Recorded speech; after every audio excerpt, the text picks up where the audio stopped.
श्रीमान योगी महागाथा की तरफ हम सभी लोग आगे बढ़ रहे हैं। आपका उत्साह और आपकी चाह मुझे लगातार प्रेरित कर रही है कि मैं इस कहानी को अगर लेकर चलूं। कहानी में आगे हम देखते हैं कि जब लखूजी राव की हत्या हो जाती है, यानी जीजाबाई जी के पिताजी की हत्या हो जाती है, इस घटना से वो पूरी तरह टूट जाती है। इस धक्के से वो जल्दी संभल नहीं पाई, रात बेरात चौंक उठती है, सारा शरीर पसीने से नहा उठता है। घर में अनजाने ही बर्तन गिरने की आवाज से भी वो थर्रा उठती हैं। महल के बारजे में दिखाई देने वाली शेषाद्री पर्वत की जो श्रृंखला है उसे वो घंटों देखा करती हैं। कोई कुछ कहे तो उनकी आंखों में आंसुओं की धारा फूट निकलती है। ऐसा स्नेह अपने पिता के प्रति जो उनके मन में हमेशा रहा है, उसकी वजह से उनकी हालत ऐसी है जो शायद शब्दों में मैं बयान नहीं कर सकता। बोलने वाला भी खामोश रह जाता है उन्हें देखकर। आखिरी कहे तो क्या कहें, जीजाबाई का मन बहलाने के लिए लक्ष्मीबाई बहुत सारे उपाय करती है, बहुत सारे जतन करती है, बहुत सारे प्रयास करती है, लेकिन निष्फल हो रहे होते हैं हर जतन, हर प्रयास। और एक दिन लक्ष्मीबाई कह उठती है, रानी साहिबा, ये सब क्या है? जो कुछ हुआ उसका क्या मुझे दुख नहीं है? क्या अन्य लोगों को दुख नहीं है? सभी दुखी हैं, लेकिन आपने अपनी जो हालत कर रखी है, आपने जो अपनी हालत कर रखी है, उसका प्रभाव आपके पेट में खेल रहे बच्चे की ओर पड़ेगा। ध्यान दीजिए, सोचिए तो सही, आपके शोक का प्रभाव गर्भ के बालक पर नहीं पड़ेगा क्या? जीजाबाई का सारा शरीर भय से कांप उठा। पिता के वियोग में वो अपने पेट में बच्चे को ही भूल बैठी थी। जीजाबाई बोली, नहीं नहीं लक्ष्मीबाई, ऐसी बात मत कहो, ये लो मैं पोंछ डाले आंसू। अब मैं कभी नहीं रोऊंगी, अपना दुख मैं खुद ही झेलूंगी। सच कहती हूं, बिल्कुल सच, शिवाबाई देवी की शपथ। अब जैसा तुम कहोगी वैसा ही करूंगी मैं। शपथ क्यों खा बैठी? लक्ष्मीबाई ने ऐसा कहा, मुझे तुम्हारे कहे पर भरोसा है, चलो शपथ उतार दी मैंने तुम्हारी। अगले ही दिन से हवेली में जीजाबाई ने दिनचर्या पूर्वत हो गई और अपनी पूरी दिनचर्या, जिस तरीके से वो पठन पाठन अध्ययन करती थी, वेद पुराणों का, महाभारत गीता का, रामायण का और पुराणों का जो पठन पाठन करती थी, वो उन्होंने यथावत शुरू कर दिया। 9 महीने पूरे हुए। लक्ष्मीबाई को नित्य नए काम सूझते थे। विश्वासराव देवताओं का निरंतर अभिषेक करा रहे थे। धार्मिक अनुष्ठान के लिए ब्राह्मण नियुक्त किए गए थे। अनुभवी सेविकाएं जीजाबाई की परिचर्चा में तत्पर थीं। अनुभवी सगुनी दाइयां तथा कुशल वैद्य गढ़ में आ चुके थे। चूने की लिपाई से जगमगा रहे प्रसूति कक्ष की दीवारों पर स्वास्तिक के चिन्ह अंकित किए गए थे। छत पर मोतियों की झालरें लटक रही थी। कक्ष में अंधेरा ना रहे इसलिए चांदी के दीवट रात दिन प्रज्वलित रहते थे। ताजे जल से परिपूर्ण स्वर्ण घट मंच पर रखे रहते थे। भवन पर भूत पिशाच की छाया ना पड़े, इस कारण से सर्वस्व सफेद राई बिखेरी गई थी। बहुमूल्य ऊद की सुगंध से सारा वातावरण सुवासित हो उठता था। सारा दुर्ग जैसे नए अतिथि के आगमन की प्रतीक्षा में सांस रोके हुए था। दोपहर का सूरज पश्चिम की ओर झुकने लगा था। ठंडी हवा बहनी शुरू हो चुकी थी। विश्वासराव, गोमजी नाइक, वैदराज आज सब जन बैठक में थे। सब पान खाने लगाने में मस्त थे। पान पर चूना लगाते हुए नाइक विश्वासराव से बोले, क्यों सरकार आज चुप हैं आप? क्या कहूं गोमजी पंत, तुम्हें याद है मां साहिबा ने कुछ दिन पहले ही एक आदमी को कगार फेंकने वाली सजा माफ कर दी। हाँ माई साहिब, हाँ माई साहिबा का हृदय तो बहुत कोमल है। वह तो ठीक है, पर दिन ऐसी कोमलता बढ़ रही है। अगर कहीं इस वर्ष भी बरसात ठीक समय पर नहीं हुई तो अगले साल तो घोर संकट ही समझो। मैं कुछ कहूं क्या? ज्योतिषी ने पूछा। कहिए ना, मुझे तो अगले वर्ष अशुभ ही दिखाई देते हैं। ग्रहों की स्थिति कुछ ऐसी बन पड़ी है कि अकाल सूखे के वर्ष साफ साफ दिखाई दे रहे हैं। वाह, क्या भली बात कही है। ऐसे अनिष्ट बताने से अच्छा है यदि आप रानी साहिबा के बारे में कुछ शुभ वार्ता सुनाएं। उसकी चर्चा छोड़िए, उस विषय में मुझे कोई चिंता नहीं। ज्योतिषी बोले, हाँ, आज ही मैंने रानी साहिबा की नाड़ी देखी है। अब अधिक समय नहीं लगेगा, किसी भी समय। वैद्य जी ने अपनी बात जोड़ दी। इसी समय एक सेविका बैठक की सीढ़ियां चढ़कर आई। विनम्रता से कहने लगी, सरकार, आई साहिबा ने कहला भेजा है कि रानी साहिबा के पेट में दर्द है। मेरा अनुमान कभी गलत नहीं होता। वह जी बुदबुदाकर कह गए, हाँ, मैं भी यही कह रहा था। ज्योतिषी ने संतोष की सांस भरी। सब तुरंत उठ खड़े हुए, परंतु जैसे ही ध्यान आया कि उठकर भी क्या होगा, वे फिर से बैठ गए। समय चींटी के पैरों की तरह सरक रहा था। पहर बीती, 2 पहर, फिर 3 पहर बीते। सायंकालीन हो गई। दिया बाती का समय आ गया, पर कोई समाचार नहीं आया। हर बीतता पल बेचैनी बढ़ा रहा था। इतना फर्क दिख रहा था कि दाइयां और दासियां भागती दौड़ती फिर रही हैं। नारोपंत तो बहुत ही पहले देवी के मंदिर की ओर चले गए थे। दिया बाती जल उठी। रात बढ़ रही थी। विश्वासराव बैठक में चिंताग्रस्त होकर टहल रहे थे। मशालें हवा में फड़क रही थी। दीवारों पर परछाइयां आ जा रही थी। क्या कहा जाए, कोई नहीं समझ पा रहा था। इतने में दासी दौड़ती हुई आई। उसके चेहरे पर खुशी टपक रही थी। कहने लगी, सरकार, सरकार, लड़का हुआ है। विश्वासराव अपनी प्रसन्नता छिपा न सके। कमर में बंधी टाची खोलकर उन्होंने दासी की ओर उछाल कर फेंकी। ज्योतिषी महाराज घटिका पल की गणना करते हुए पुत्र जन्म के समय का निश्चय करने में मग्न हुए। विश्वासराव बोले, देवी की कृपा हुई है, देवी की कृपा हुई है। विश्वासराव को अकस्मात याद आया कि नारोपंत देवी के मंदिर गए हुए हैं। उन्होंने यह शुभ समाचार उन्हें सुनाने के लिए एक सेवक को मंदिर की ओर दौड़ाया। प्रसूता तथा शिशु को सुहागिनों ने गर्म पानी से स्नान कराया। वैदिक पंडितों ने शिशु को आशीर्वाद दिया। स्वास्तिक मंत्रों का पाठ किया गया। दाइयों के मुख पर तृप्ति की भाव छाया हुआ था। वे असीम स्नेह तथा सच्ची श्रद्धा से जीजाबाई की शुश्रूषा में मग्न थीं। विश्वासराव ज्योतिषी को साथ लेकर जीजाबाई के पास गए। बालक पर सोने की मुहरें निछावर करके विश्वासराव जीजाबाई से बोले, रानी साहिबा, ज्योतिष शास्त्री पधारे हैं। जीजाऊ ने लेटे लेटे ही कठिनाई से उन्हें नमस्कार किया। ज्योतिषी के लिए मृगचर्म का आसन बिछाया गया। आशीर्वाद वचनों का उच्चारण करते हुए शास्त्री जी महोदय उस पर आसन पर विराजमान हुए। एक चांदी का पीढ़ा सामने रखा गया। उसके दोनों ओर चांदी के पूजा दीप जल रहे थे। ज्योतिषी ने पंचांग खोला। प्रसूत गृह के द्वार पर सब पारिवारिक जनों की भीड़ एकत्रित हो चुकी थी। नवजात बालक का भविष्य जानने के लिए सब आतुर थे। श्री गणेशाय नमः, शुभ भवन्तु। ज्योतिषी जी ने उंगलियों के पोरों पर कुछ गिना। फिर घड़ी पल के गणित को जोड़ा गया। जन्म कुंडली के स्थानों में ग्रहों के नाम लिखे जाने लगे। अब कुंडली बनकर पूरी हुई। ज्योतिषी ने जीजाबाई की ओर देखा। जीजाबाई कहने लगी, पंडित जी, संकोच त्याग कर सब कुछ स्पष्ट कहिएगा। यह बच्चा गर्भ में आया है और तभी से घर में बार बार 3 तेरा हो रहे हैं। कोई किसी की बात न पूछे न सुने। अपने ही खून के नातेदारों के दुश्मन हो गए हैं। सबने दुश्मनी ठान ली है। अपनी जागीर पर गधों के हल चले हैं। इस बच्चे के नाना परलोक सिधारे। आज का दिन भी ऐसा कि इस बालक के पिता शत्रु का पीछा करते भागते दौड़ते फिर रहे हैं। इसका बड़ा भाई भी अभी नन्हा है। वह भी उनके साथ मारा मारा फिर रहा है। सारे प्रदेश में सूखे का राज है। प्रजा दाने दाने के लिए तरस रही है और ऐसे अभागे समय में मैंने इसको जन्म दिया। न अपने मायके में न ससुराल में।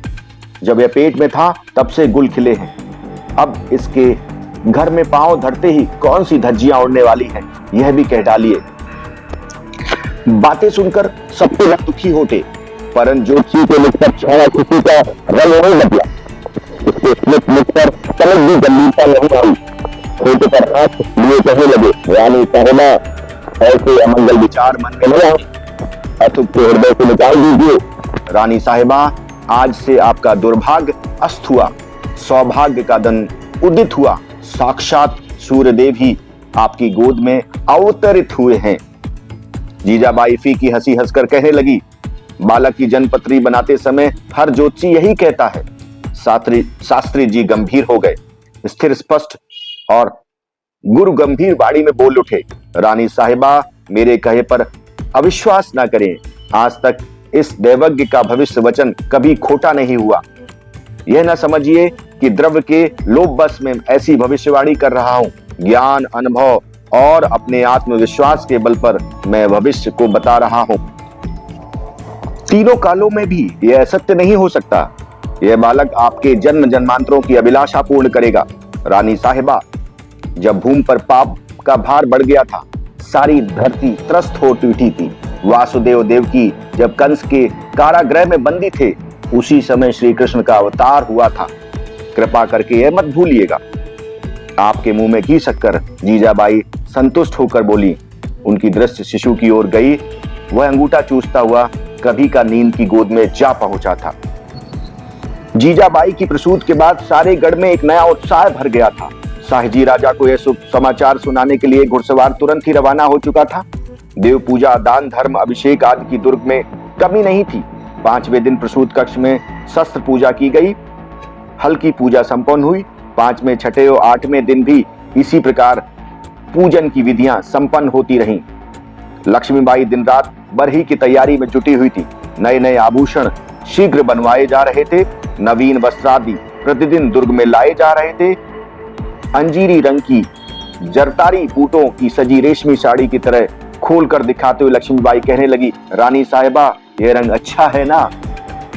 हाँ, तो बरही के दिन के लिए यह साड़ी रखी जाए। लक्ष्मीबाई, जीजाबाई का कंठ गदगद हो उठा। मेरे लिए इतना कुछ कर रही हो तुम? अरे लो, हम तो पराये के पराये ही रहे। लक्ष्मीबाई हंसकर बोली, मैंने कब कहा कि तू पराई है? तुम भूल चुकी हो, पर मैं नहीं भूली। बच्चे का भविष्य जतलाने पर जब ज्योतिषी आए थे, तब तुमने 10 जनों के बीच कहा था, न मायके में न ससुराल में। अरे मेरी बात का बुरा मत मानना बहन, सगी बहन ने भी जितना नहीं किया, उससे लाख गुना ज्यादा तूने किया है। क्या बरही के जन्म उत्सव पर इस बच्चे के घर पर कोई तो आता? लक्ष्मीबाई ने कहा, सीधे सीधे कहो ना कि राजा साहब आने चाहिए। जीजाबाई लजा उठी। अगले दिन खबर आई कि एक शाही पालकी गढ़ में आ रही है। विश्वास राव अगवानी करने गए। वे वहां से सूचना लेकर आए कि शाहजी राजा की मातुश्री जीजाबाई की सास उमाबाई साहिबा गढ़ में पधार रही हैं। उमाबाई 60 वर्ष की उम्र पार कर चुकी थी। वे हवेली के द्वार पर उतरी। यात्रा की थकावट उनके चेहरे पर स्पष्ट दिखाई दे रही थी। वे हवेली के भीतर प्रविष्ट हुई। विश्वास राव ने उन्हें सिजदा किया। जब प्रसूता कक्ष में आई तो जीजाबाई ने उन्हें प्रणाम किया। लक्ष्मीबाई ने भी उनके चरणों में नमस्कार किया। उमाबाई बोली, बेटी, खाट से क्यों उठाई? मैं आ जाती ना वहां तक। नन्हा शिशु पालने में सो रहा था। उड़ती नजरों से बच्चे को देखकर और उसके सदके उतारकर उमाबाई कह उठी, अरे तेरे ऊपर ही गया है यह तो। फिर उन्होंने पूछा, अरे ये तो बता, बरही कब की है? लक्ष्मीबाई बीच में ही बोल पड़ी, कल की है। कल की है रानी साहिबा। और रानी साहिबा कह रही थी कि काश बच्चे के घर से कोई तो आया होता। बालक के लिए बनाई गई जरदोजी वाली चेतनी, गहने, कपड़े आदि देखकर उमाबाई बहुत ही प्रसन्न हुई। ज्योतिषी को बुलाकर उन्होंने शुभ मुहूर्त का फिर से एक बार निश्चय कर लिया। बड़े सवेरे सारे दुर्ग में लोगों की भीड़ भाड़ बढ़ने लगी। जुन्नर गांव के सम्भ्रात परिवारों को, महिलाओं को डोली पालकियों में बैठालकर गढ़ में पहुंचाया गया। निचले प्रदेशों के दीन दरिद्र लोग अन्न पाने की आशा से ऊपर गढ़ में आ चुके थे। उमाबाई इस सारे वातावरण को देखकर मन ही मन प्रसन्न हो रही थी। भोजन समाप्त हुआ।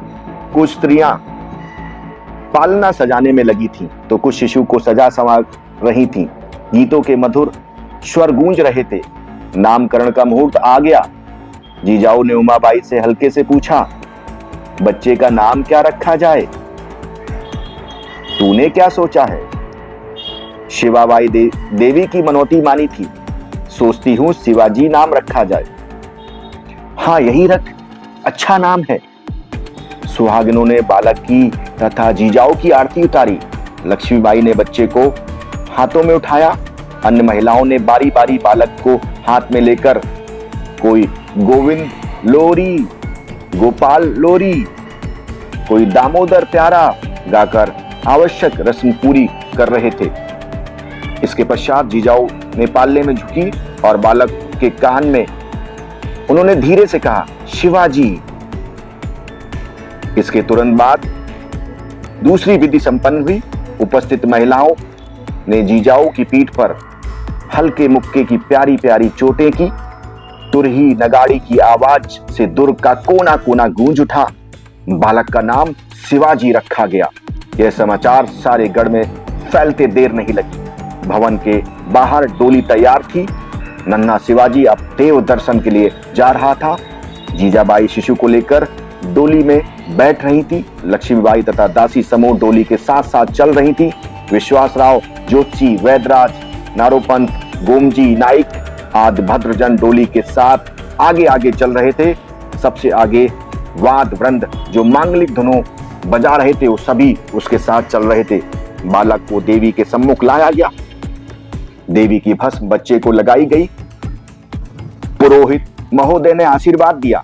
विश्वासराव को अंधेरा होने से पहले ही गढ़ के ऊपरी कोट में पहुंचने की जल्दी थी और इसी समय जीजाबाई ने एक मखमली थैली विश्वासराव को दी। विश्वासराव कुछ समझ नहीं सके, पूछने लगे ये क्या है। जीजाबाई की आंखें भर आई। वो कहने लगी, आबा जब गढ़ से विदा हो रहे थे उन्होंने मनौती मानी थी कि यदि लड़का हुआ तो देवी के चरणों में 100 मोहरें चढ़ाना है। वही 100 मोहरें हैं। मनौती मानने वाला तो जाता रहा, उनकी मनौती अधूरी न रह पाए, इसलिए मैं आपको दे रही हूं। जीजाबाई आगे कुछ कह पाई। वे आंसुओं के आंचल में पहुंचने का प्रयत्न करने लगी, लेकिन वो अश्रुधारा लगातार उनके नैनों से बह रही थी। विश्वासराव ने कांपते हाथों से टाची खोली। मुट्ठी भर भर कर मोहरें देवी के को निछावर कर रहे थे। नन्हे शिवाजी के सिर पर तथा पैरों के पास सोने की मोहरों का ढेर लगा हुआ था। साथियों, इस प्रकार वो देव पुरुष अवतरित हुआ। छत्रपति शिवाजी महाराज का जन्म हुआ और यहाँ तक की कथा, ये महागाथा अगर आपको अच्छी लगी है तो मैं हृदय से आपसे कहना चाहता हूं, जरूर लाइक सब्सक्राइब करें और इस महागाथा को जन जन तक पहुंचाएं। मेरे लिए गर्व का विषय है जब मैं कहानी आप तक पहुंचा रहा हूं। मुझे कितनी खुशी का एहसास हो रहा है, शायद मैं शब्दों को मैं आपको नहीं बता सकता, लेकिन हृदय की गहराई को आप समझ सकते हैं और वही गहराई मैं आपके अंदर देख रहा हूं। जिस तरीके से आप मन से इस वीर पुरुष की महागाथा सुन रहे हैं, मैं हृदय से आपके जज्बातों को प्रणाम करता हूं और ढेरों शुभकामनाएं आपको देता हूं।